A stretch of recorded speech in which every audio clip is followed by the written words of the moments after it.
Before we start, I want to acknowledge the traditional owners of the land on which we are gathered for this event tonight, the Wurundjeri people of the Kulin Nation. I want to pay my deepest respects to their elders, past, present and future, and I would like to extend that respect to those from other nations that might be present today. And a big welcome to you all for being here tonight, and also for those of you watching on YouTube.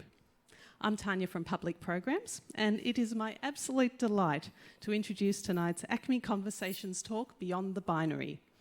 Now, if you don't know already, ACMI Conversations is a series of talks covering such fertile ground as the world around us, politics, society, and culture, all seen through the eyes of the moving image.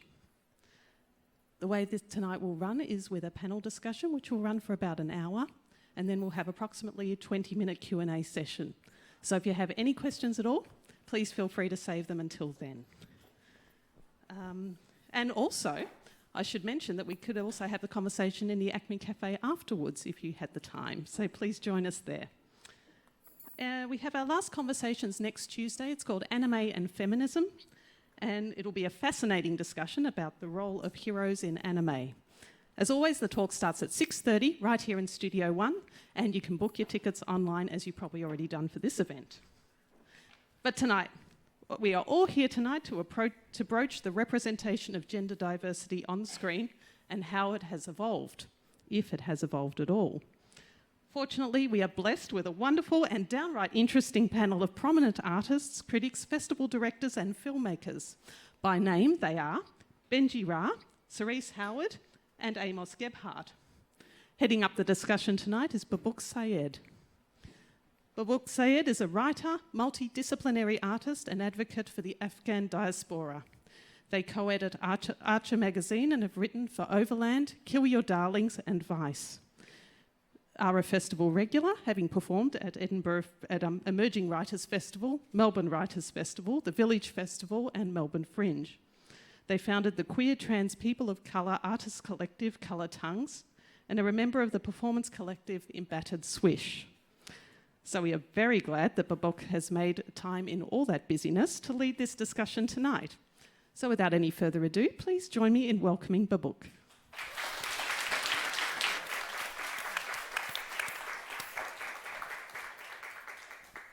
Thank you, Tanya. Before I begin, just facilitating this very casual conversation amongst us all, I will just reiterate that we are meeting on the lands of the Bunurong and Wurundjeri people of the Kulin Nations, and that we pay our respects to elders past and present. In conjunction with that, I'd like to acknowledge that yesterday was Trans Day of Remembrance, a day of mourning and contemplation for many trans and gender diverse people across the world, and that we hold that truth to be self-evident, and that for trans and gender diverse people, the day of mourning for our ancestors, for our sisters of colour and others is not contained by one day, but actually spans every day, and we hold that with us. I don't have everyone's bio, so I will just introduce Benji Ra, Amos Gebhardt, and Cerise Howard, who are our wonderful panelists for this evening. So the kind of conversation that we're going to be kind of discussing tonight is fusing our own critical artistic practice with our own kind of perspectives on how media representations have at once failed us historically, and whether or not we're satisfied with how things have changed, and how gender and transgender futurisms can be envisioned, dismantled, reshaped, and circulated in like new and radical economies of the future. So to begin, I guess I wanted to maybe just start out by asking what the first representations of transness we each recall from childhood being exposed to. Hi. What was my first image of transness? And I think transness was so, it's such a broad, big, beautiful, fluid thing that has so much energy and space to kind of be manifested into so many things. So it was definitely like Ariel, like Little Mermaid. It was definitely like Ariel. You're like, who's Ariel? Like, they sound really non-binary. No, it was like definitely like Ariel, like Little Mermaid. And then probably followed by like Pocahontas, and then Mulan, and then somehow in the mix was like also like Chang-Li. But those are kind of like the images, because I think like I was just watching Pocahontas the other day, and I was like, wow, like these kind of like characters that display like these kind of gender non-conform, like they kind of like have these gender non-conforming roles within their kind of like little society, like they're little, like they're expected to be the princess, but they're like low-key like running off with the white man or something like that. Which is not what I was attracted to, but that's another thing. And there was also that kind of like mystery around gender, especially with mermaids. Cartoon-wise, that was that. But I was speaking with Yal about this before, that I don't know if you guys remembered something about Miriam? Yes, it's in the heads, yes. Well, Something About Miriam was this TV show. It was like kind of like a Bachelorette style reality show, like from the UK, and it kind of followed Miriam Rivera. Oh yes, is she on the screen? Because I can see her here. She is. Low-key like hella trans, like super transphobic. So like if anyone gets triggered, I'm sorry. Yeah, so this was Miriam Rivera, and she was actually like she was a sex worker from Mexico, and they had asked her to come onto the show to follow her around and have these guys come on the show not knowing about her being trans. And then, of course, we all knew about there was something about Miriam. Oh my God, what is it? And then, right, it's like, oh. And then at the end, it's like, oh my God, like you're the winner. And the dude's like, oh yeah, like fantastic. And then the host, it's so fucked. Like, I'm like, how did this shit happen? And then the host is like, oh, Miriam, you want to say something? And you can tell, she's like, oh, I'm sorry, yeah, I was born a guy. And everyone's like, oh my God, what the fuck, what the fuck, what the fuck? And it's like, so bad. And it's just, I was like, and of course it kind of like, from that kind of like 90s like reality TV show, probably perpetuated all of the shit like that trans women have to deal with just like all of that kind of taboo that comes in society with like dating trans women, like, you know, the whole like, hey, would you if you knew, that kind of shit. And it's just like constant, and it's like super tired, and it still goes on. But besides like perpetuating all of that bullshit, Miriam Rivera was, I'm talking mad hate, sorry, but Miriam Rivera was like this like shining beacon for me. Like I was like, who is this woman? Like, and I was in Year 4 when it was on TV, and I did a project about her, like for school. And I was like, I think I was like also gagging that she was trans. I was like, and I was spilling her tea as well. I was like, yeah, she was born a boy, and look at her now, like that kind of thing. So I think she was, we talk about this thing of like this kind of problematic representation, and then yet somehow visibility kind of filters through for the girls or for the trans community who are, you know, who are starting to mold their idea of identity as a young person. And it's not always positive, but somehow it leads you to something that's, you know, affirming. I don't know, y'all want to play this clip? It's like, okay, go for it. It's so annoying.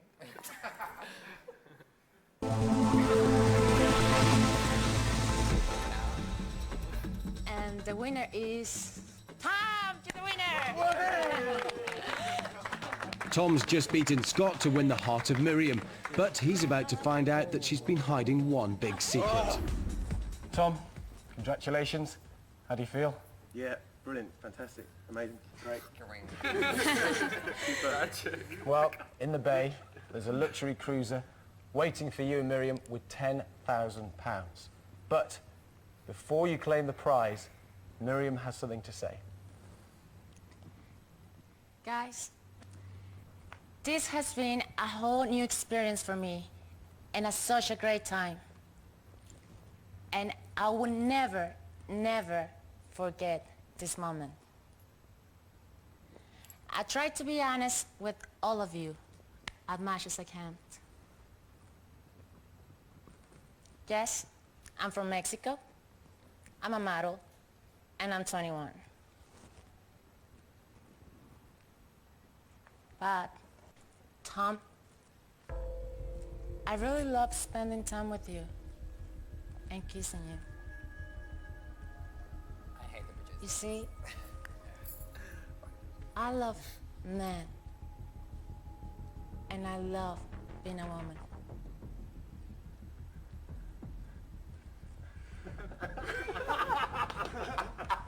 But, shh, quiet everybody, please. Quiet.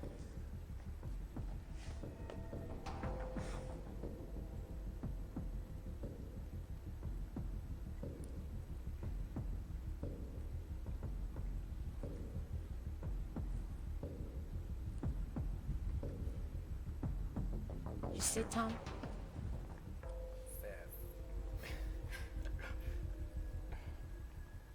I'm not a woman. I was born as a man.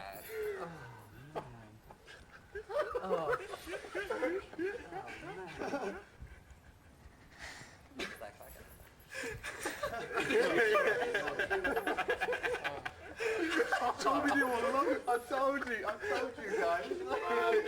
Where they got that, yo? I knew it, man. Sorry. Shut up. Is there anything you'd like to ask Miriam, Tom? She didn't choose you, bitch. Why are you talking?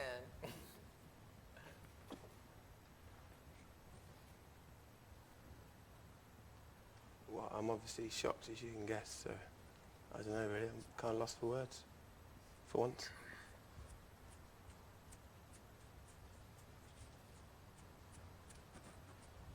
Anyway, he says yes. Well, He's going to end the clip. it's a big shock, Sorry. but it's a It's shock like that dragging still too needs long. a decision. They milk it. As I've It's said. like, he says yes, of course, like $10,000, a fucking yacht, like, Miriam, hello. But again, like a trans woman of color put into that situation. And I think I even, like, watching that then, I actually remember feeling like, actually so, like, devastated, or like some sort of, like, sickness as a kid, like, even hearing that and being like, you don't even deserve her. And just from some facts, actually Miriam dropped the show and then went back to sex work, and then was thrown off a four-level hotel by her client, and survives. And yeah, like, fuck. I think that's just like this kind of like reality of like life and like what we like kind of represent as this kind of like a novelty, or this like there's novelty reality TV show that can be kind of made for every like benefit for that moment, and then there's like there's like also like our reality, like we're getting thrown off like for like a four-story building. Also, she's fucking fab. And the voyeurism involved in like her having to disclose that under words that are not her own in front of like a national audience, as though it is the audience's entitlement to have that information. I feel like it's a metaphor. Yeah. But yeah, that's very, very tragic that has happened. And it's like, I hope that perhaps we move past it, but you know, really never can totally trust the entertainment industry. That whole secret, and it just kept on perpetuating. Like Big Brother Australia brought her out, and she had to hide her secret and then reveal it, and it was like the same shit every time. Anyway, she's my girl. True. Yeah. Amos. Well, yeah, I just to give some context to, I suppose, my childhood, I grew up in a country town, actually on a farm, so I had a lot of kind of space to explore my gender expression and who I was, and it wasn't a public space, so it was very expansive private space that I was able to kind of learn the edges of the world through my own understanding. And the only films that I was kind of absorbing at the time were things that I could get from the VHS store from the country town, and that was, you know, heteronormative classics like Dirty Dancing and Top Gun. So my palette wasn't terribly broad at that stage. And then when I moved to the city, that was when I discovered, you know, this idea of gender policing being a really real thing. Because when I went to high school, I was very much not able to kind of express myself in ways that I had felt very innate to who I was from my, you know, ways that I'd grown up. So there was quite a painful learning about this gender codification that happened on a personal level. And it was then that at the same time, I guess I fell in love with cinema, because I discovered SBS and art house cinema. So after all my sisters went to bed and my mum went to bed, I got on the telly and discovered John Waters and Almodovar and Fassbender and Sally Potter's Orlando. And it was these films that I guess helped to inform me that there were reflections of me and the way that I kind of was wanting to express myself in these marginalised, but there's still these stories in cinema. And I think what shaped me at that time, I guess, is this urgency to want to continue to question normative notions of humanness in my work, but also the way that we also are very much codified around the way we tell stories too, and the construction of meaning can become extremely controlled too. So I think in my work I've been wanting to combine this interest in questioning gender normativity and also homogenisation of humanness with also providing a defiance and resistance to codified ways of narrative structure as well. So I think, you know, those early snippets, although there was politically, you know, there was some problematic representation of gender diversity in some of those early films, they really helped inform a freer notion for me of what was possible, not only in my personal expression, but also in my art. Cyrus? So look, backstory too, I grew up in Wellington, New Zealand, and quite a remove from anything remotely approximating queer culture as I understand it today. And my first real recollection of anything particularly trans was just being told no. When I was just playing with some little girlfriends when I was very little, just told no, don't wear that. And messages that get reinforced over a long time are simply these certain behaviours are acceptable, these are not. And generally I was interested in staying alive as a child and as a teen, and generally cast aside an awful lot of what would become to a large part define me later in life. But I was still always attracted to the images that I am now especially besotted with, which are those of people who are gender non-conformist. And they were rampant in my youth, in fact, whether it was Bugs Bunny in drag on Warner Brothers cartoons, or there was seeing the Rocky Horror Picture Show on television in New Zealand at some point, and actually seeing a live theatrical presentation with, of all people, an extremely right-wing previous Prime Minister as a narrator, Robert Muldoon, or Piggy as he was known, which boggles the mind in hindsight, but also makes so much sense. And the 80s, when I was coming into my double digits in age, was a time of new romantics, of post-punk, and a lot of people really putting very mixed gender messages into their video clips, which is this new art form that was coming into its own in the 80s. And so I actually weirdly wasn't quite so drawn to the Boy Georges and Marilyns of this world as I was more to people like Divine when I saw that video clip. You think you're who's a man? I can't even remember who you think you're a man. You're only a boy. Yeah, that's it. I can't remember who was the man or the boy. It doesn't almost matter in a way. Just that the whole idea is that there are other possibilities. Yeah. And all manner of things that were kind of going over my head, but also registering on some level. And then as a Kiwi, just seeing part of my memory early on, very early Split Ends video clips, and they dressed in this way that I now understand comes from various German cabaret traditions and German expressionism, there was a lot of chaps running around in amazing makeup and amazing costumes and great flamboyance, and that registered with me.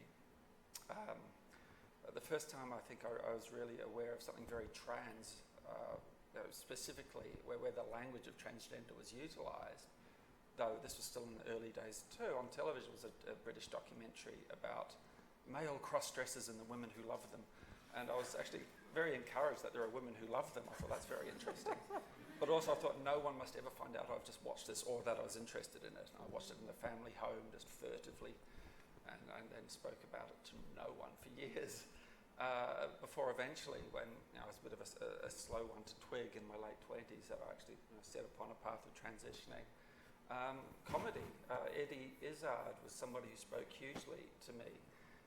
Somebody who defined themselves as heterosexual but interested in women, and who dressed extremely androgynously and femininely, transfemininely. And what I find fascinating about Eddie overall to this day is that in language, which I think we'll watch a clip in just a moment, the language he utilises here to try to explain who he is very different to language we utilise now, because our language is constantly evolving about how we define ourselves.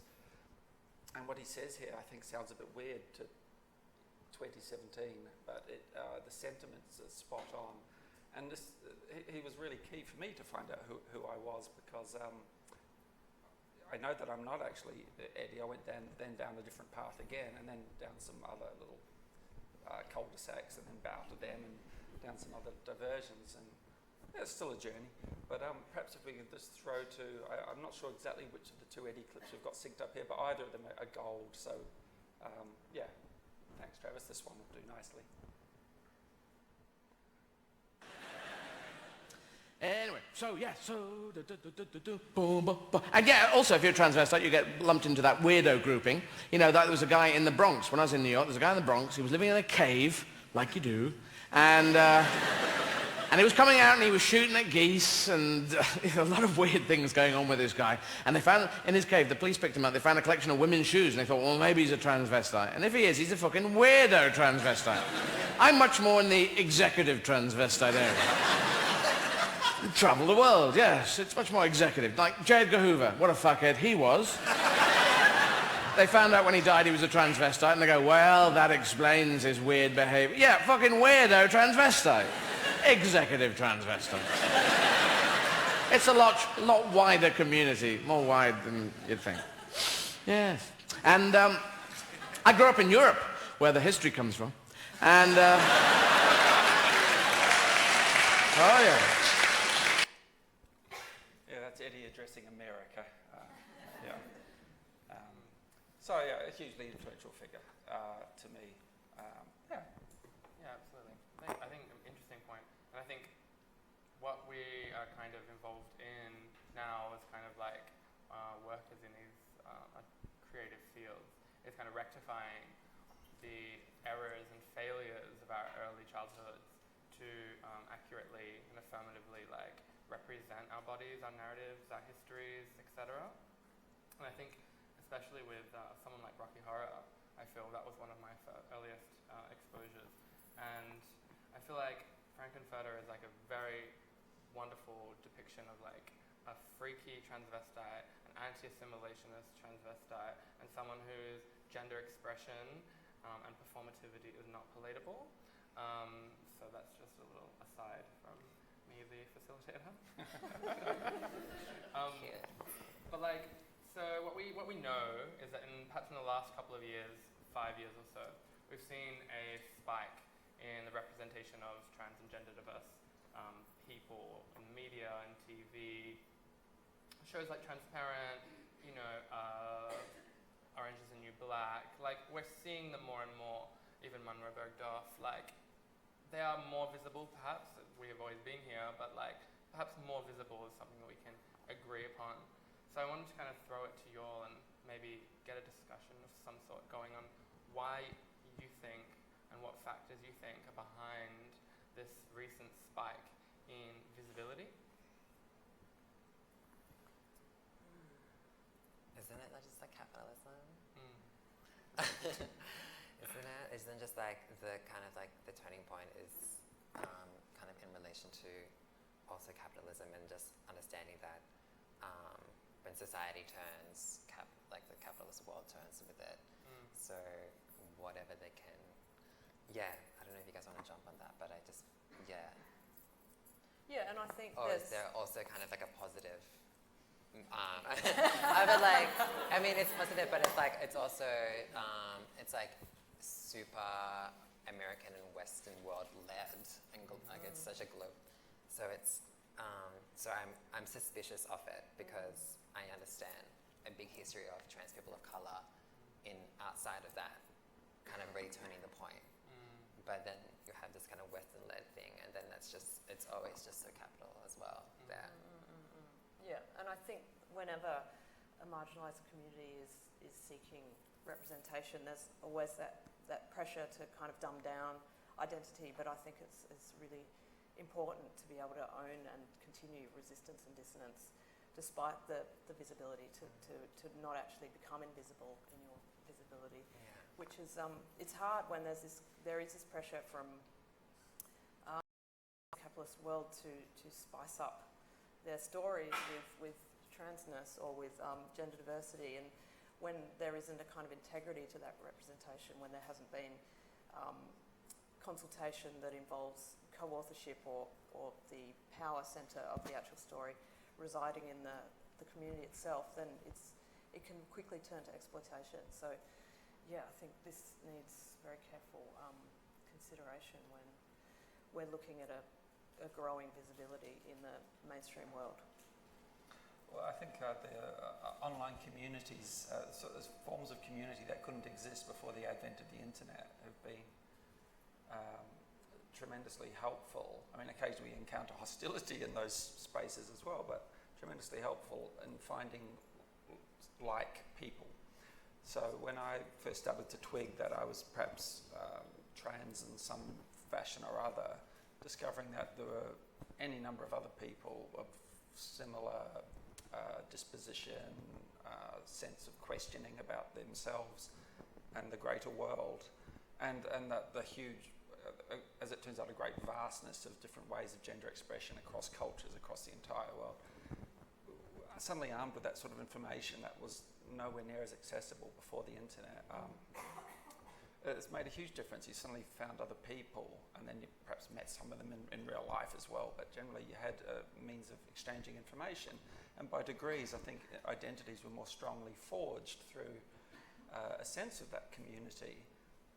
Where we are now with social media in particular, we can become actually quite tribal, which has its strengths as well as its weaknesses, but we know that we are many, in fact, and diverse.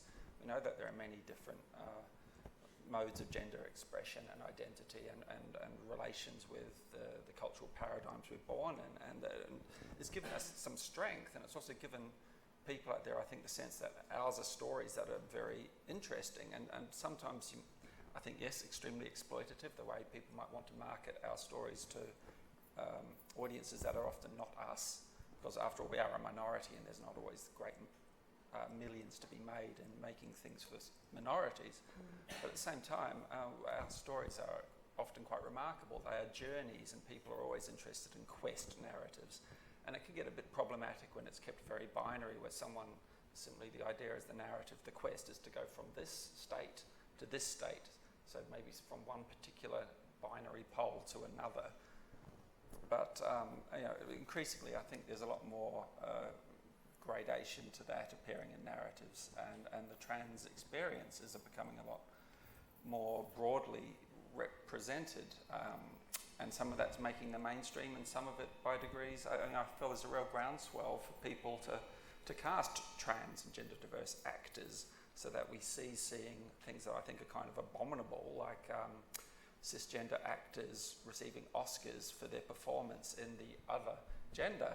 I think it's really terrible. It's just simply a conspicuous performance, and you're watching someone perform rather than be, and I'm all for seeing being. It sounds kind of contrary, because I still want to see people act and perform, but I don't want to see, Eddie Redmayne, I'm watching Eddie Redmayne acting. I want to see someone acting, if you know what I mean. There's quite a difference between sort of a meta performance or a performance, and I want to see the performance. Yeah, I think you're so right in that there are ample causes for suspicion. You know, when we see the uptake of trans narratives in popular culture and mainstream media, it definitely warrants like severe interrogation into like whose interests it serves, who's benefiting from like the social capital of having a trans cast member, not to mention how they're actually being depicted and what kind of stereotypes that's feeding into. So I guess that leads pretty well onto my next question, which is with reference to you know, certain media channels quite constantly like popping off with news of trans women of colour being murdered and steeped in kind of like narratives of suffering and pain. Is all coverage good representation? I think I just want to back something Cerise was saying before, and then I'll come to this. But yeah, I think it's like that kind of thing, like the self-authorship, and or like this kind of agency that communities have when they start to find each other on kind of within like the online world. And I think that is where that momentum comes from, that, you know, media sees them doing their own thing and then growing and expanding and really starting to identify themselves, and there's like that real collective action, and I think that's like what, like, I think that's for me is like the heart of representations, because we kind of understand ourselves to represent ourselves. Like, how can anyone else represent ourselves besides us? And then that the kind of suspicion is always like, yeah, it's just kind of questions around why, like why would you want to? And what was your question? Well, like let me skip it. Just concerning how is all coverage, media coverage, right? Yes. Good representation. What is it doing for our stories, our histories? I'm not sure. I sometimes I think like, I mean, a lot of bullshit happens and a lot gets out, and then I think I just kind of like hope that calls on for the critical voice to kind of like come in for that conflict, and then to kind of more so generate, you know, more understanding around the issue. So it's kind of like, whoa, my voice is like God right now. I love it. Yeah. Amos? Well, I mean, I think it's interesting. You know, you've talked about relating to that reality television show, knowing the transphobic kind of context of it, but still somehow there was some resonance that helped you in that right, moment. exactly. And so even though, you know, yeah. if you can recognise and strip back, that, not saying those transphobic representations should continue, absolutely not. But, and I think there needs to be, you know, a kind of pedagogical process where dominant culture is able to really truly listen to why and how these constructs that do dominate the representation at the moment is problematic, and sometimes we, you know, the onus appears to be on us to deconstruct this and educate us as to why things are problematic. And you know, even the film Tangerine, I've got the clip of that. Can we just play Tangerine, the trailer? Try.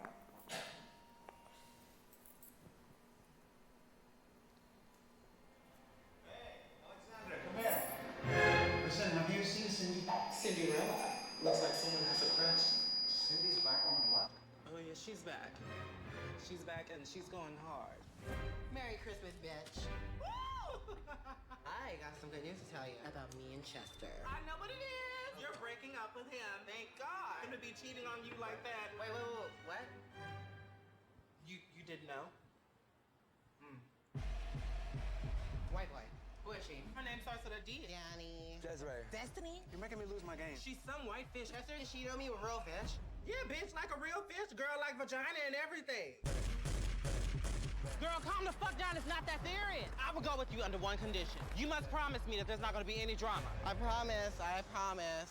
Look at me in my eyes and promise. I promise no drama, Alexandra. Whoa! What the fuck? Oh boy. Help me, officer! You didn't have to Chris Brown the bitch. What did you do to her? Does your friend ever shut up? No, that bitch been talking ever since I met her. Why does he owe you money? We made a business transaction. You're not even hard yet. Fucking hard. That's hard. Chester. Since who's your man? Who's hot piece for you? Cindy, what do you see in him? Talk to me. We've been out of jail for 24 hours. She started causing drama. She called the police. The cops are coming. Come on, girl. Out here, it is all about our hustle. And that's it.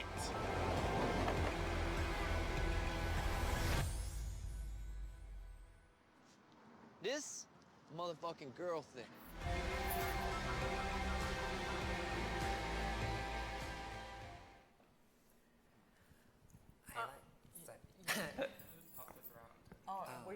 We're doing this now? Yeah. I love a microphone. Did you like leave this like being like, oh my God, I wondered if the person was a cis white guy? The director? Yeah. Yeah, well, yeah, I was going to go on and talk about that. Yeah, so the director is a cis white man, and he's also credited with another cis white man as writing this work. And I think, from what I've read, that he did engage with consultation with these two incredible performers who completely hold this film, and the spine of this work is their bristling liveliness. Their performances are so radiant. But there's no question about authorship, which I think does need to be raised, because the two women in the work did give their stories, give their vernacular, give their time to reveal and form this spine of the work. And it seems to me to be quite unethical, I suppose, to not then continue the through line of that process to credit them as co-authors of the work, and for the trickle through of the proceeds of the film to go to them. So it's a wonderful film, but I think there are questions about the code of ethics around a film like this. Yeah, there are. Let there be no doubt about that. But still, at the very least, we had actual trans people in the film. I know we're still going to see more and more cisgender cast folk as trans and gender diverse people, and it's always going to be problematic. I had an interesting chat some months back. I was fortunate enough to meet Research, who's one of the producers of Transparent, a show which is now embroiled in its own problems, actually, which we might touch on yet, I don't suppose. He was asked, as were many people, to actually contribute to be part of a consultation process with The Danish Girl, this extremely prestigious film that eventually won an Oscar for a cisgender actor playing not just a trans character, but a trans pioneer, somebody, in fact, who was so much a pioneer that they were so far ahead of there being even any notion of a trans identity as such. There was a paradigm that didn't even really exist yet, which isn't to say that gender diversity didn't exist yet, but just the idea of someone being, let's say, a post-operative trans person. And where was I going with this? I've already forgotten. Sorry, I'm very jet-lagged. I've just flown into the country this morning. That's okay. I think Danish Girl. Oh, God, I hate that film. I did. Yeah. Oh, yes, representation being key. So, look, as long as the Academy, and by that I don't just mean the Academy Awards, but all of the institution that has the power in especially mainstream cinema rewards actors for putting on conspicuous performances, conspicuous by virtue of them playing against their native gender, the longer this sort of thing will be problematic, because I don't think these people should be rewarded. I think it's on an industrial level alone, there are trans actors out there who will not get cast in non-trans roles, and yet cisgender actors will get cast in trans roles, and then in these prestigious films which are Oscar bait, and I think it's just grossly unfair and unethical. So there will always be problematic representation from that aspect just to start with. And look, I don't doubt that our lives will continue to be sensationalised from time to time. It'll still be a scandal when a known, say, celebrity, like I remember Eddie Murphy sometime in the 90s was pulled over for having picked up a trans sex worker, and he made all these noises about all the right noises at the time, apologised. Oh, I was just giving her a lift home, that we weren't up to anything. Of course not. I mean, come on, I'm Eddie Murphy. A famously homophobic comedian, in fact, if you've ever seen some of those early VHSs they were in the day, horrifying. So there's still room for it to be extremely problematic. At the same time, for the likes of us, even seeing anyone who is of our sort, there's still some degree of affirmation because we know, oh, there are others. But I think we're at a stage now where we don't necessarily need to see negative representations, except in as much as I come back to the point I originally meant to make. I was speaking with Risa Ernst about the idea that, so way back in the day, trans people or anyone who had gender deviation were in a narrative were psychopaths, they were killers, or there'd be murders, one or the other. They were at either end of the murder equation. In a way, we want to be able to see that happen again. We want to be able to see trans people be maniacs. We want to be able to see unglamorous portrayals. It's just they have to go through this process of somehow redeeming the identity to make it palatable in order that we can once again actually have richer roles. I mean, villains always get the best lines in any film. They are the most charismatic characters. So just this, and that was something he was always grappling with in his work with Transparent and elsewhere, that it wants, that we want to be able to have trans people have the full depth of expression available to non-trans people. We want to be able to be bad, good, and especially places in between.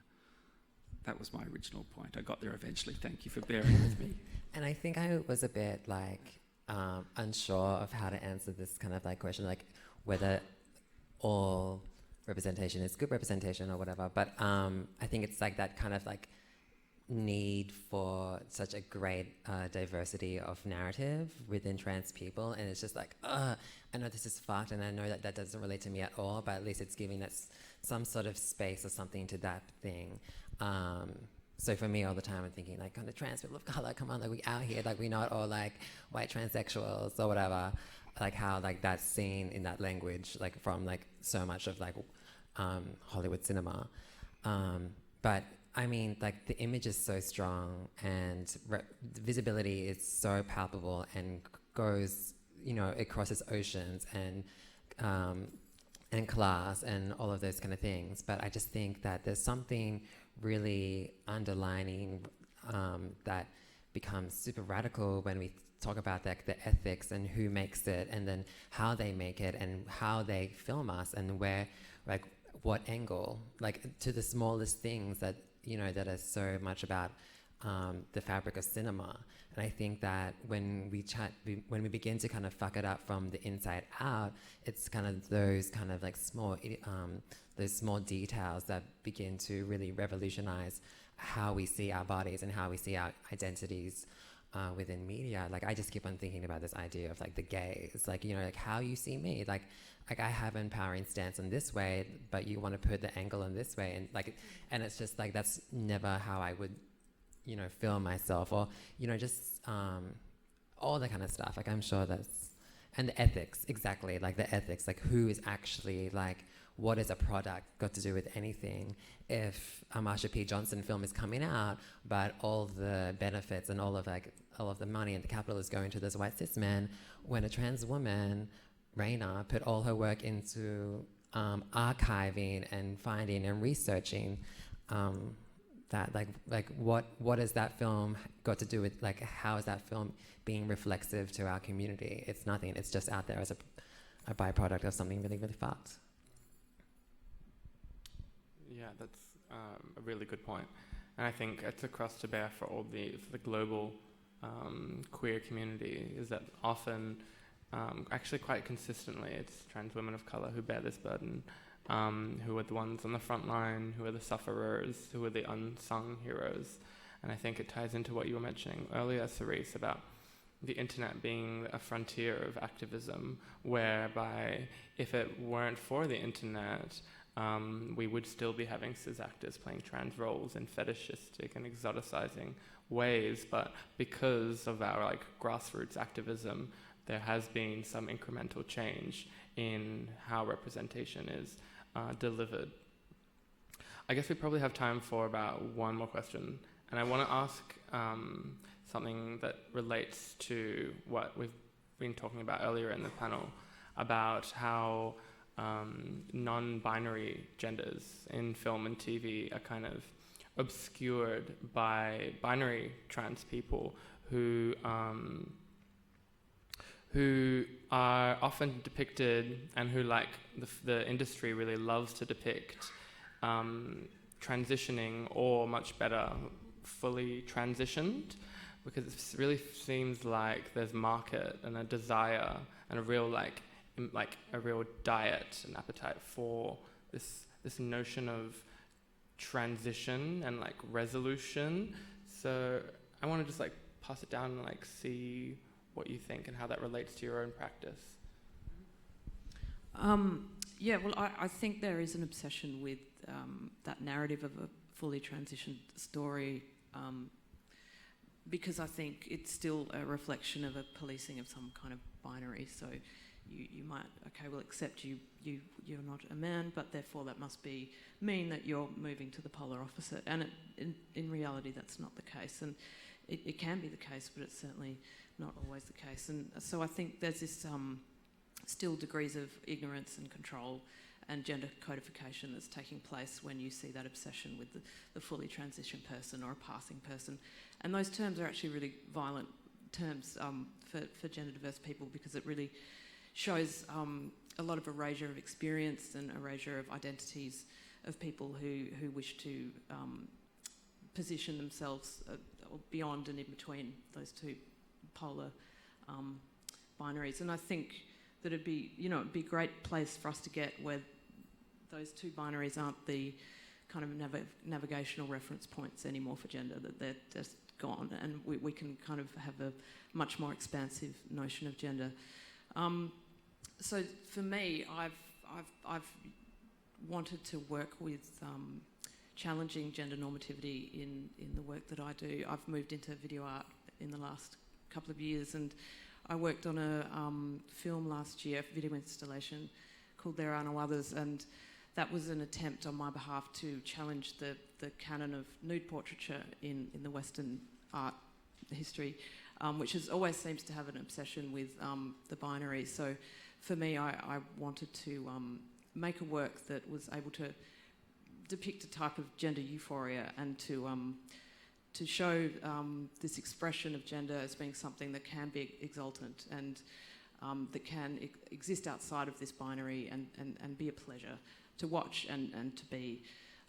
So I photographed people against the sky, and I was very interested in the sky being emblematic of a view of gender being infinite and expansive, and the idea of the clouds being in a state of flux, as gender can be as well. It needn't be concretized and straitjacketed. It can be something that's always shifting and something that could be very fluid. So yeah, that was a wonderful process for me to be able to engage with my community to make this work. What was the question? Was that the question? Have I answered it? Okay. Did you have anything else to say on that? I don't think so.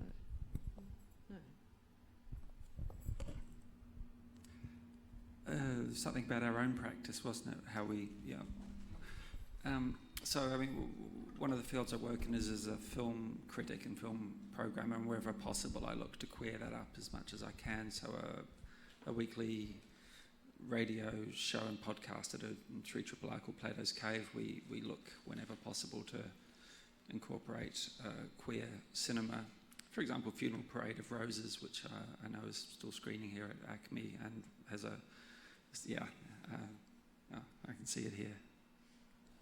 Screening on, I think, next Monday, an extraordinary Japanese film from the late 60s, formally extraordinary, but also just ahead of its time, and in representation of gender diversity. When there was a whole extraordinary underground of filmmaking going on at around that time around the world, but I think all of it, in a very far pre-internet age, all of it just sort of quite atomised. It's amazing that all these people like Jack Smith in the US as well, or I forget the name of the Japanese filmmaker here, but just that. Matsumoto. Yeah. Again? Matsumoto. Thank you. That people were just looking into these very underground worlds and then really celebrating them too. They're not turning this into some sort of freak show as a lot of mainstream cinema of the time would do, which would show any gender non-normativity as being indicative of murderous tendencies, or and that carried on at least as far as Silence of the Lambs and beyond. It became just a real trope, which is fortunately on its way out. I also work as a musician and sort of spoken word performer, and I'm in a band presently called Queen Kong and the Homo Sapiens, which is led by an alter ego of Yana Alana as Queen Kong, and that gives me an avenue, and will again in future, to give some spoken word pieces, just addressing the role that the incredibly integral role that gender nonconformity has in rock and roll, and in comedy, because it's also a comedic show that the Queen Kong shows, and rock and roll is unimaginable without its gender rebels and this actually comes into people of colour too. I mean, let's not forget that rock and roll to begin with is an appropriative art form. It's all based on music that was first birthed by people of colour, especially in the US, but that's come from Africa and beyond originally too. And it's one of the great original pioneers of rock and roll, Little Richard, was an extremely gender diverse human being, and he wasn't alone. There was a whole lot of people who came from a queer underground that birthed rock and roll. Rock and roll is innately queer, and now and again that comes to the surface. The 80s were a golden age, I think, for queerness in rock and roll, and I just absorbed that matter-of-factly without even grasping it was queer growing up. Now I appreciate it all the more, so I look to just make sure that is communicated in through that particular outlet. So yeah, that's one of my things for the moment. I think this binarized logic is so Western-led, and I think that there's such an obsession in the West, and like it's just and within Europe, and like that kind of ongoing idea of the binary is, it just perpetuates in Western patriarchal systems. And I guess in my work and in my friends' work and most of that kind of stuff is, I don't know if I don't think the link, does the link work, Travis? Are you there? Did I send you a link to my work? Anyway, so, oh my God, it's working, work. You can like play it in silence. Okay, sorry. From creation. But yeah, the password's there, right? But yeah, so basically we were kind of like looking at, within our new videos that we've started doing, our collective called External Lung, which Justin Scholder is a part of. We're really trying to decenter what queerness is from the Western framework.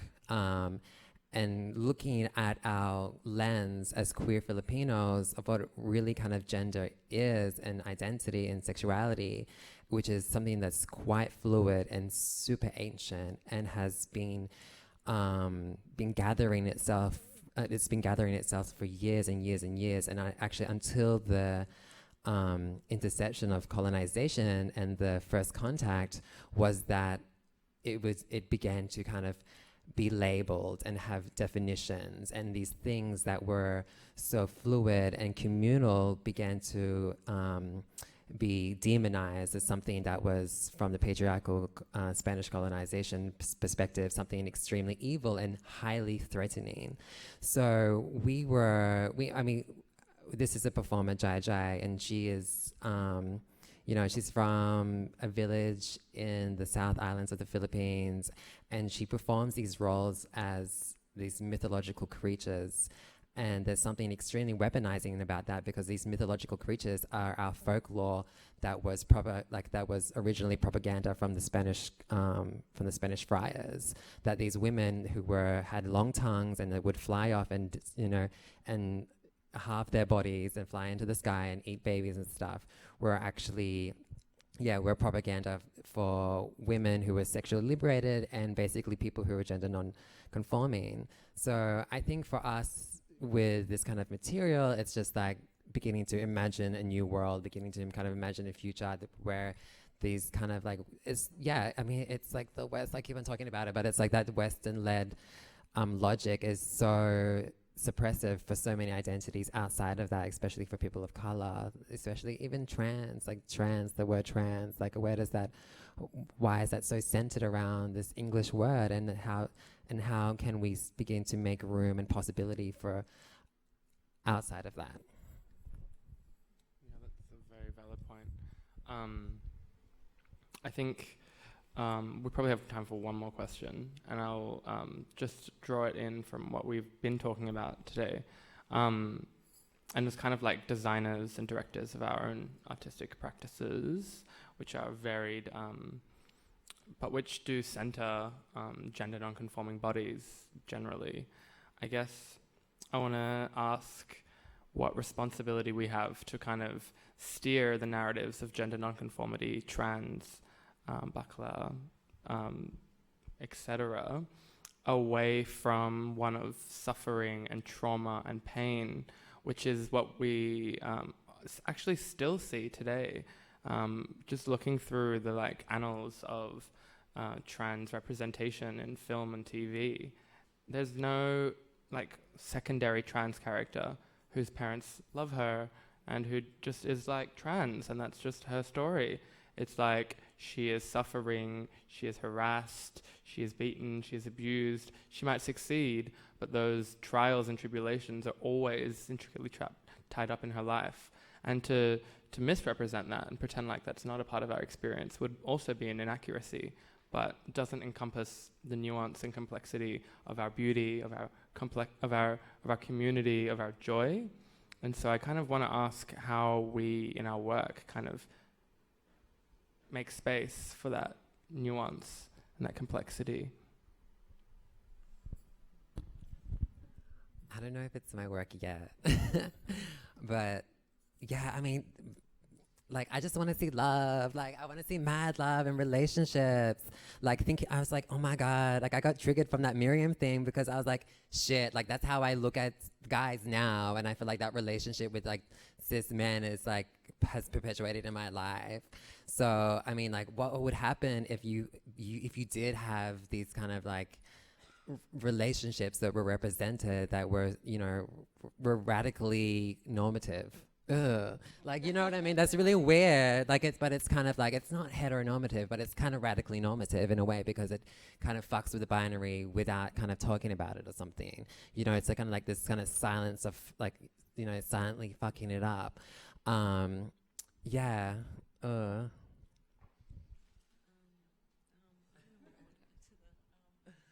Yeah, well, I think... Oops. Is it on? Oh, it's on. Yeah, I think what's normal for a community is different, I guess. And that's the type of storytelling, perhaps, that we need to take to the greater world. But I guess I think there's still a chance for us to keep a sense of resistance to becoming normalised within the more mainstream context, because I think there's a really important role that the gender diverse community has in continuing to throw up cultural horizons which we can all as a collective continue to strive towards, and that's in exploding ideas of these codified ways that we're supposed to be conditioned into behaving. So I think I would hate to see the gender diverse community kind of dumbing down its radicalness, because I think it's really important part that benefits everybody, actually. And what was the second tier of that question? I can't remember. In work, yeah, gosh. I might over to you and just have a think about that. Well, I think part of this project, this greater project, is for people who might imagine themselves heteronormative to grasp that they themselves have a gender that isn't necessarily a stable thing, that there's no such thing as a binary gender altogether.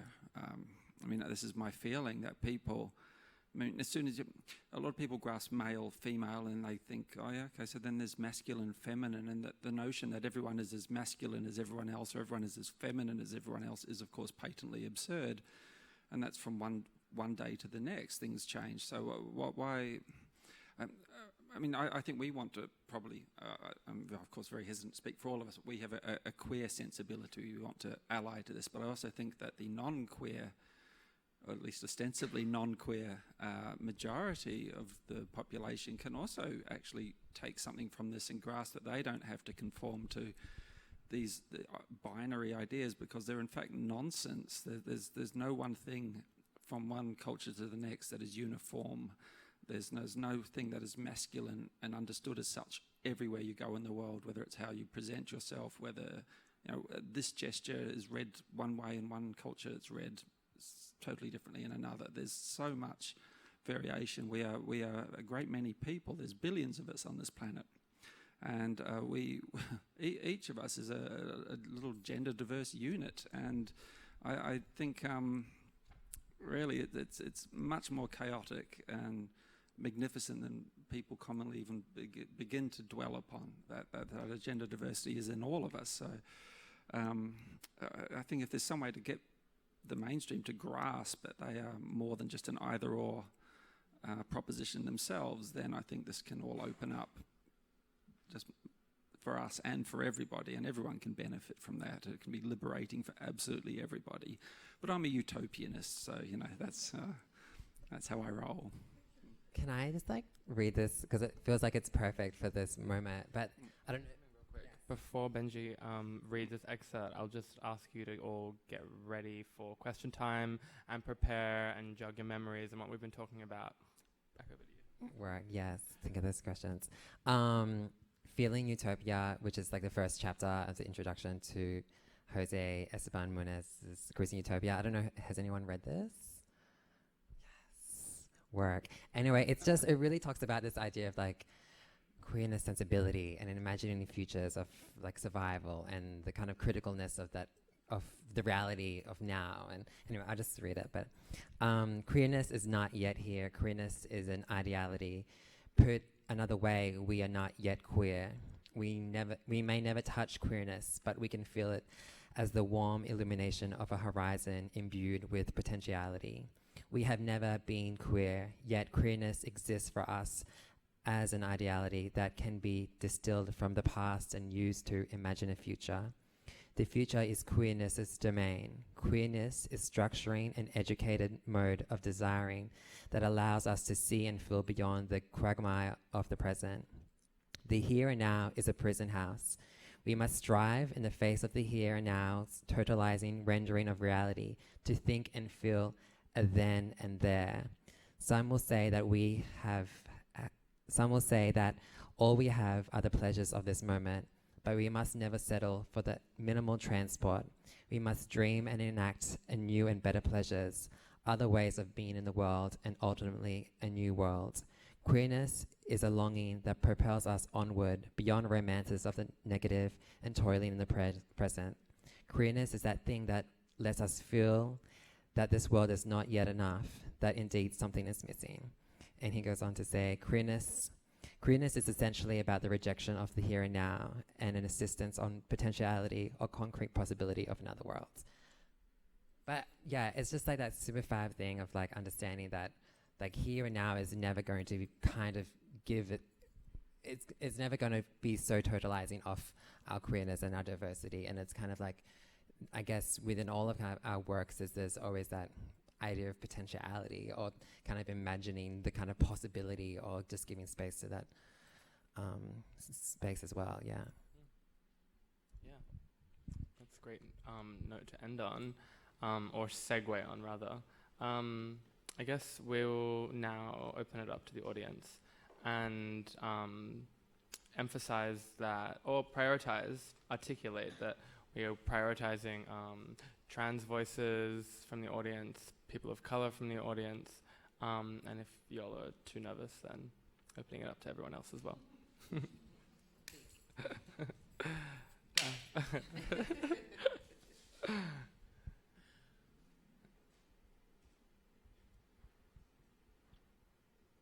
It can be really chill, even if you have like a comment or concern, I guess. I'm sorry, I'm not trans and I'm white. So apologies. I've been doing. I'm part of the ANZ Bank Pride Network, and we've been doing a lot of stuff for Transgender Awareness Week last week and Day of Remembrance yesterday, including a big awareness session with some parents of trans children, a whole lot of transgender staff, talking about their experiences. And we've got our movie night on Thursday night, and we spent a very long time trying to figure out which movie to show.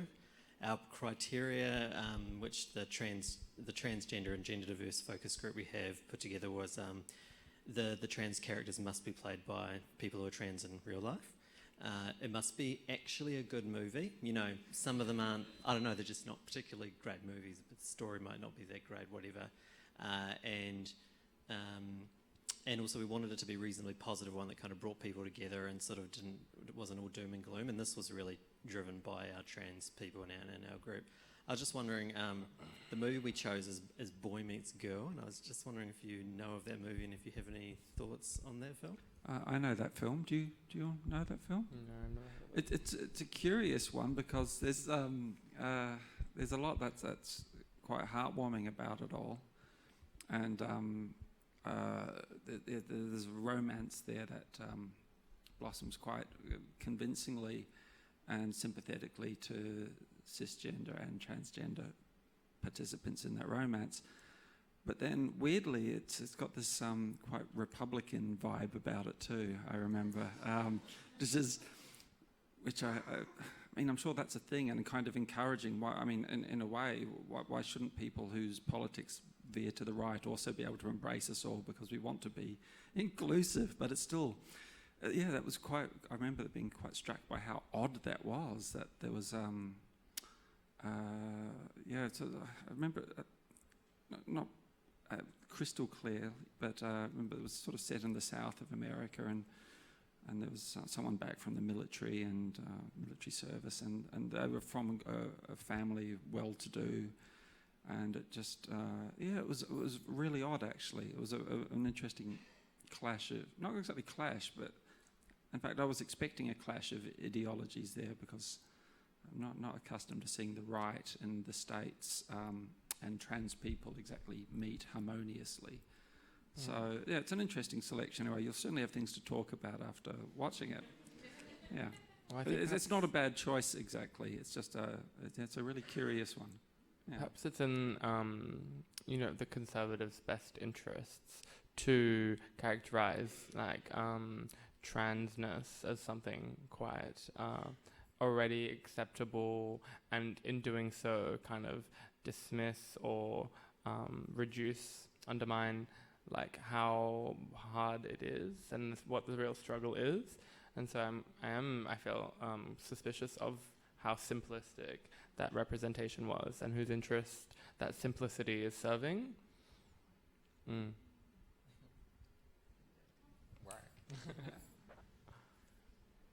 Hi, I am trans. And hi, trans. Hi. I only just found my voice now. I lost it. I was just wondering, in regards to trans representation in film. Sorry, unrelated cough. Is it like, I just wanted to pick everyone's brains to sort of kind of see like, how long do you think it will take for a major film studio with major big film studio money behind it to do an accurate and good representation of trans people in a movie? Like, when will we actually find ourselves really positively portrayed in the mainstream and just become part of the mainstream and no longer be seen as this niche kind of pocket or this sort of sensationalized, like, you know, kind of fetish kind of story? 10 years. Thank you, that was very concise. Cool. A curious thing is that in recent times, just in the last 5-10 years, two extremely prominent Hollywood directors have emerged as trans, and their siblings. Will the Wachowskis lead this this particular project? I don't know, but if we can invest hope in anybody, perhaps it's them. Because really, I think in order for this to become a reality, you need more trans participants. They can't just be on screen. They need to be behind the scenes. They need to be right in the engine room of the production, and ideally to have had a lot to do with the script and to direct it, and to have a community consultancy. That is conceivable. I think it could actually happen. It mightn't just be the Wachowskis.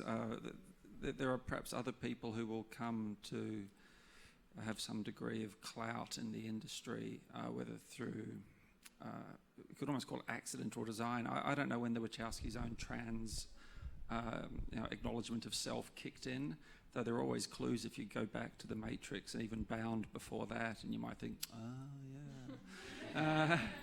But there could well be other directors who have some sort of a trans identity that is still very much under wraps, or there could just be someone who makes a film, an indie film that becomes the hit at Sundance, who's already out, and then that gathers momentum, as can happen in this industry. So, let's hope.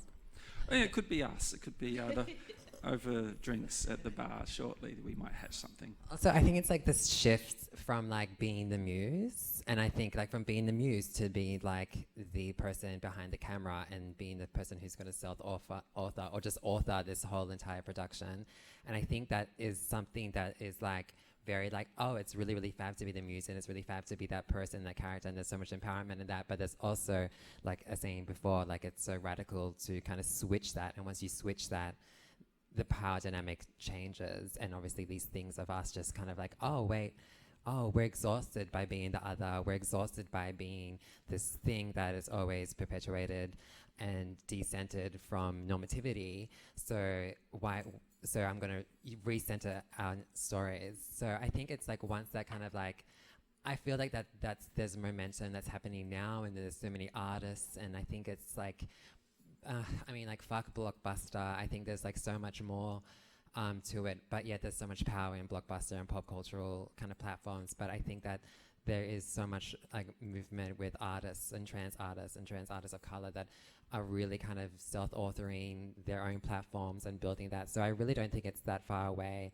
And you know, like Laverne Cox is like really interested in writing. Like I heard her talk about that on a podcast. So maybe she's the one as well. But also like, oh my God, like it's America. Yeah, and I think it's also like important to note that some trans people aren't interested in that kind of assimilationist impulse. You know, that variety and variation is endemic to all communities, including the trans and gender diverse community, and that you know, existing on the margins for some of us is exactly where it's at, where it will continue to be, and that like, you know, whole comprehensive movement from the fringe to the center is just not in everyone's best interests, and not everyone's desire. So I think it's a good question about when those that do desire it are able to pursue that path. But it's also important to note that, like, you know, some trans people are happy being freaks, are happy being probo, are happy existing at the fringes, and like there's room and encouragement for all of those iterations of transness.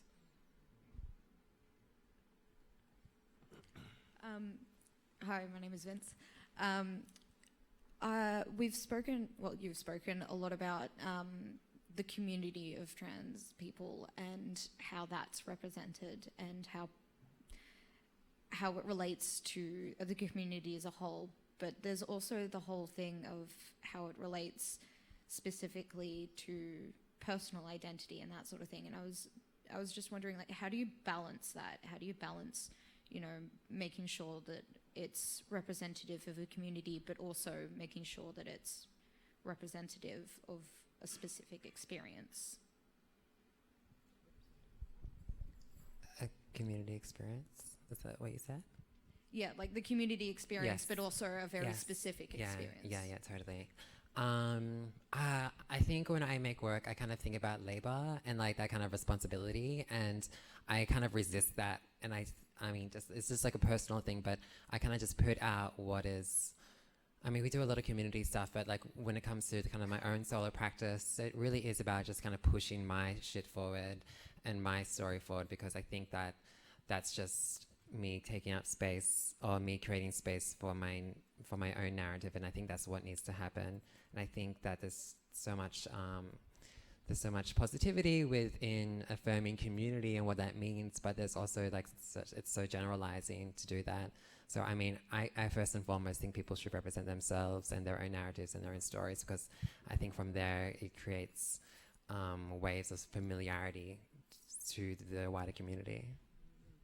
Yeah. I mean, I think it's really important that stories come from a very personal space in the first instance, and I think it's also a beautiful thing when the communities, even though they might be a minority, are able to have intersubjectivities within the community itself, and multiplicities of stories and representation, because I think that's what is truly nuanced. That's what brings a whole picture to a community, rather than one story trying to fit all, which I think is when we get mired in stereotypes and all the danger of that. I don't think it ever can be in a certain way. Like, I don't think taken, like, for me to be asked to represent the Afghan community would be, you know, like just inaccuracy, you know, because of our intersections there are, and the lack of visibility of queer and trans people in Afghan and Muslim communities. That would just, it's not appropriate to consider my story as endemic or representative of like a global diasporic experience. And so I think honoring the individual and the specificities of one experience does that work of speaking to community, because, you know, one person does represent a community in a certain sense, and a community is represented through each individual. Hi, non-binary Pip here. In terms of non-binary representation, I read something recently written by Ricky Wilchins, and it was about, in all these wonderful worlds, I'm not a sci-fi fan by any means, but in all these wonderful worlds that have been created of Star Wars and Star Trek and aliens and monsters, no one could ever come up with, everything fits into these binary models. Whether they're a monster, whether they're an alien, everything is man or woman. And there's just, no one could have conceptualised that there could be anything other than man or woman in all these vast universes. So I guess in terms of wanting to see something of my life represented on the screen, articulated, deep, gritty representations of what it is to be non-binary and what it is to live in this very gendered world. Do you know of anything that's out there? Good non-binary characters. Liquid Sky has a non-binary alien, I think. Is that right? Yeah. Was that the 70s? 80s, yeah. I don't know if you've seen that one, but that just springs to mind straight away. I think every time the non-binary character gives someone an orgasm, they die. Dangerous. Relatable.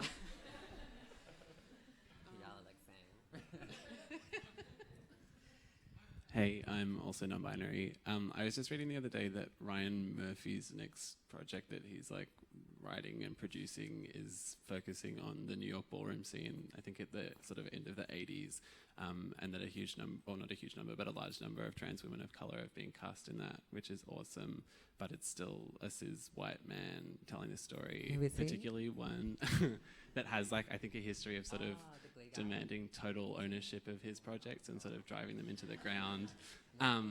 Do you think that my initial reaction was like, maybe this is an opportunity for him to just be like an executive producer on this one? Do you think that there's like an ethical role for that sort of privileged outsider to take when they do want to use their platform to tell a story that's not theirs?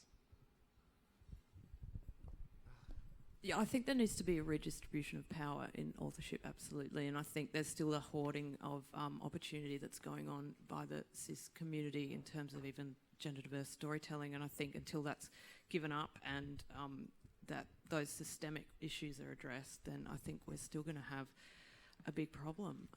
So yeah, I think absolutely there's responsibilities for people that are in privilege to step away and be generous and give these spaces to marginalised communities so that this authorship centering of power can actually be more evenly distributed.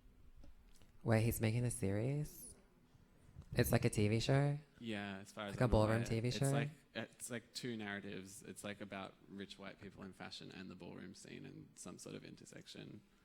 I just read Angelica Ross posted something about it because she's in it. Yeah, that fucks me off because it's like, ballroom scene is not like, people get so short-sighted with voguing. I know this is not about like visibility, blah, blah, blah, but it's just like my own kind of thing. Like, oh my God, like voguing and ballroom scene doesn't have a proximity to fashion. Like people just kind of like throw it towards there because of its like name and its proximity and its relationship to Madonna. And I think it's just like, again, it's already been co-opted for this thing that has already, it's founded in something that has nothing to do with like the core of what like ballroom and voguing is about. I think the most radical thing for this kind of like people is to like give up their platforms really. And somehow I think it's when we kind of think about, when we think about, oh, it's like all representation is good, blah, blah, blah. But I just think, oh, like, don't do that now. Like, you don't need to do that now. Like, eventually, like, the girls will get, will come up. Like, give it time. Like, I think, white people, like, white cis people, just really, like, industry people are so opportunistic around this, and I think there's such an urgency to, like, do this and tell that story, and I just think it's, like, super gross, and I think that's their privilege of wanting to be so immediate and capitalist and stuff like that. Annoying. Question? Yep. Yes. I'm trans. Hello. So I was thinking, as you've all been talking, we're talking about, the binary in the title is referring to a gender binary, but I'm also feeling like there's another binary that's being discussed kind of underneath all of this, which is about visibility and invisibility. And the conversation's been mostly about being visible and representation and ways that that's helpful or hindering.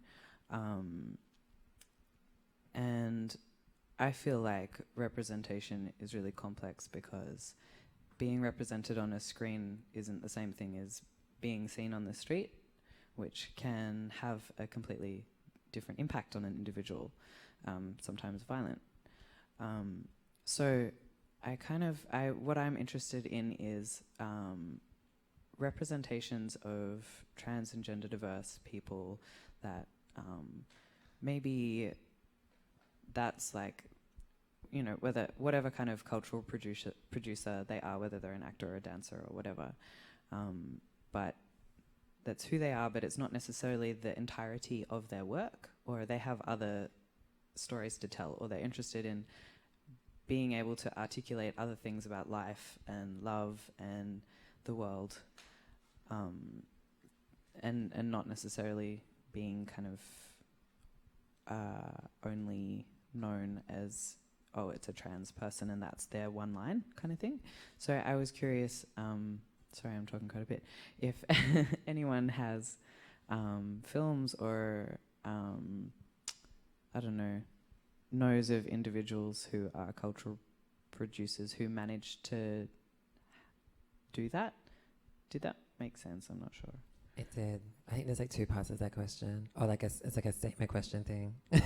But like I think like I relate to this idea of like the kind of like why do we put so much pressure, or why do we look to so much of our reality to be represented in film and cinema, when actually at the end of the day that finishes and we go and have a life that we live.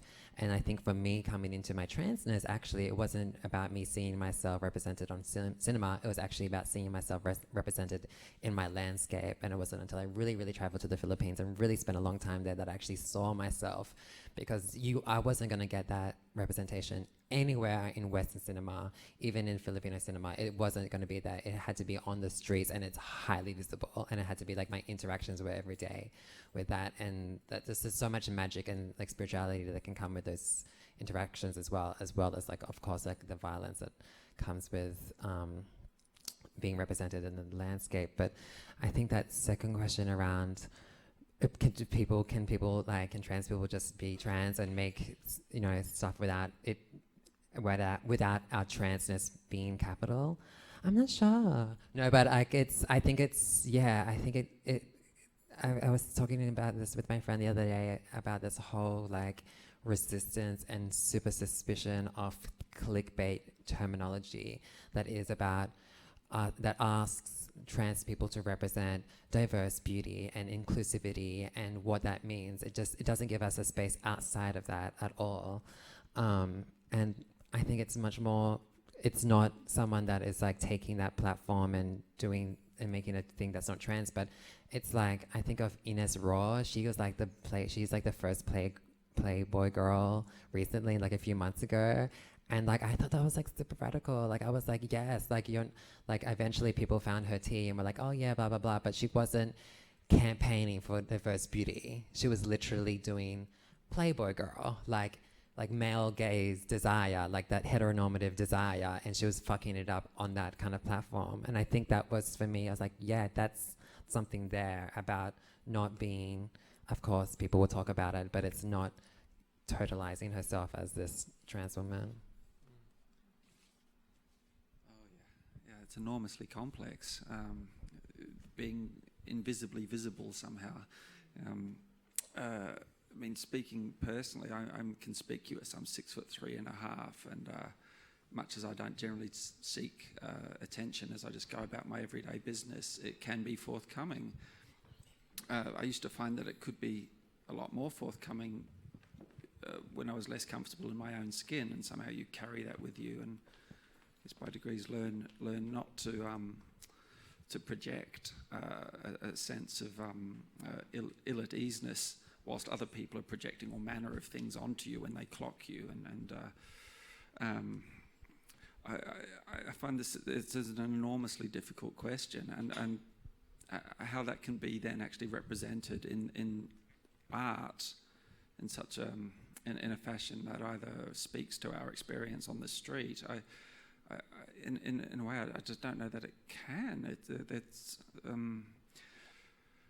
because our very transness, our very gender non-normativeness marks us. I think as long as we're the minority, it ever will. But this applies to much larger minorities than us too. This applies to cisgender women, which actually reminds me of a previous point that we're. Now and again, I attend film industry panels where the question of the day is, how do we remedy the grotesque inequality in gender diversity in film, not just on screen, but especially in positions of power as directors, producers, and studio heads, distributors, exhibitors, and so on. And that almost invariably is a binary construct, and we are totally erased from that. We are, in fact, invisible in a lot of those panels. I attend these things and just with my jaw semi-dropped, but also with a sense of reinforced expectation that, of course, they're not even thinking of people outside of a binary construct. I think I would prefer that we are visible so that we are part of that conversation. I hesitate to say dialogue because that actually is a binary term in itself too. It needs to be a conversation. I don't have an answer to that's one of the great problems. The question you've just posed, I think it's almost unanswerable, but it's something to ever be mindful of, and we can't help but be mindful of it because we live it. And much as I value the times where I do just manage to be invisible, I actually do value the times I get to be visible and give people a little something else to a different way of perceiving other humans, and hopefully expand their horizons just that little bit without it hopefully ever turning into a hostile situation, as can happen. Yeah, it's a bind. I don't know how to get out of that one. I like what you said about like you can never go into like a situation, or like you were always forever marked by our transness. But there's also like, I think that idea, like it's so like pure and total in its transness, like the product of like the show or like the production or the work. I think that, I mean, for me, it's like I bring all of my intersections into that. Like, it's not just talking about transness. It's talking about like my Filipino identity. It's talking about this. It's talking about a lot of things at once, and everything at once is happening, so that nothing is ever kind of like fully represented as one thing. It's just like, if you want me, or it's actually, if my work is not totalizing of. Sorry, I'm speaking really fast. I get really excited, but it's like, yeah, like, I mean, especially platforms that ask me to do things or commission me to do things. It's like, you will not get me talking about transness, because I don't want to. I bring everything at once to you, and if you can't deal with one thing and you can't accept the other, then you don't get any of it. Yeah, absolutely. And anyone who would try to, service one of your intersections and none of the others, is actually feeding into this kind of very reductive, cis, white, and colonial imagination of like dismantling the human into their kind of like, operative units, and then like quantifying them and exploiting them. So actually like defending your like unity and your wholeness is part of the work of resisting that fuckery. Unfortunately, we have to. I got so far without swearing and write my last word. Tut. Oh my God, we can't. It's live. We didn't say it. Okay. Nothing happened here. One more question. Oh, okay, wonderful. One more. Hi, sorry to keep it going. I guess I just wanted to go off the back of what you said, Bobuq, about not all trans people wanting assimilation into the mainstream. And I guess I was wondering what the panel thought about the idea that a lot of mainstream cinema is really traditional narrative cinema, which is a sort of A to B start, complication, resolution format. If there's something about that that is maybe kind of counterintuitive or sort of anathema to trans identity. And if maybe instead of kind of trans people being just represented in mainstream formats, if there's something more interesting about the future of cinematic form and how that might change, especially with kind of what you said about Munoz's idea that queerness is a horizon that we don't reach. If there's sort of, if the form is something to be played with rather than simply bringing trans characters into mainstream formats. Yeah, it's a good question. And it's tough with non-binary genders because, like, sometimes they are stepping stones towards binary trend, like womanhood or manhood, and that's totally cool too. But kind of getting hung up on this idea that they are really obscures and undermines like the legitimacy and the cultural kind of like iteration and history of non-binary genders and gender fluidity. As far as incorporating that into formal kind of techniques of art making, and specifically in reference to like the queer horizons, I think that actually we as gender outlaws, we simultaneously hold the threat of endangerment and the visible markers of gender nonconformity with like the legacy of all who have like paved the path before us and thus made it easier. So I kind of like, I feel like when I'm out there on the streets dressed in this way. I'm like simultaneously like aware of being in danger, aware of the looks, aware of like, you know, mothers wrapping their hands around their children and averting their gaze, but also simultaneously aware that like that exposure and that kind of like critical distance I'm breaking by like literally like barging into the gaze and the path of these strangers who had no idea or have no idea what we are, where we come from, what we're doing there, is you know, part and parcel of this kind of horizon we're striving towards. I think that's a really interesting question that you raise, and for me those two elements of questioning the homogenisation of humanness, for me in my work, is inextricably linked with questioning codified narrative structures, and I think there is a lot of control exerted through this continual obsession with trying to make work that fits into the paradigms that the dominant narrative occupies. And for me, that's been a big reason why I've moved into video art over the last little while, because it was hard for me to be able to get the resources and the funding to make work which was perceived by industry as being radical. For me, was very, you know, I wouldn't tar it with that brush, but it's very quick if you go off this kind of train and deviate just a little bit, you get put in that radical camp, and you're probably seen as not something that will earn much money. So it is hard to get well-resourced if you're trying to do this type of work.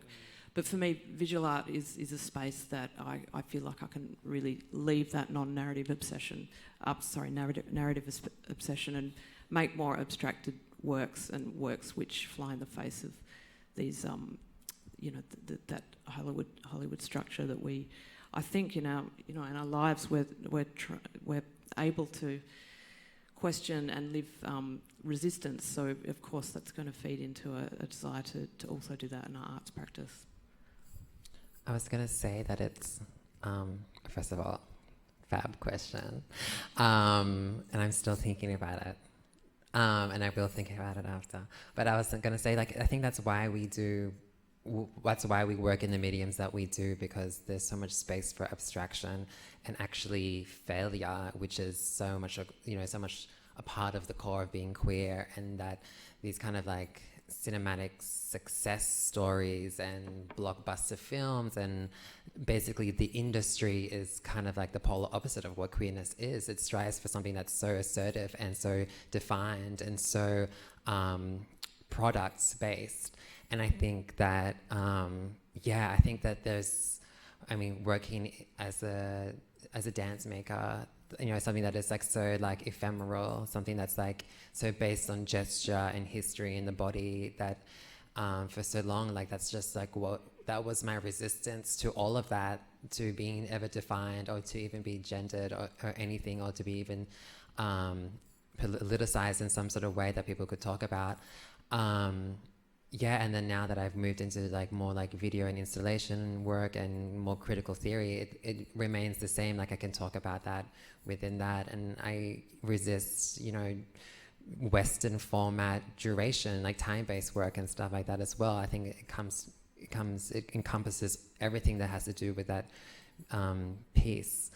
But I think it's a constant reminder of the, like Munas was saying, of constant like negotiating of the here and now, like, and how to resist that, and how to kind of keep on looking at this idea of the horizon and what like the past is telling us, and the present, and then the future, and these kind of like fragments, and then actually being defined and being so articulated in our identities as actually maybe that kind of finalizing of ourselves is maybe the end of ourselves in a way.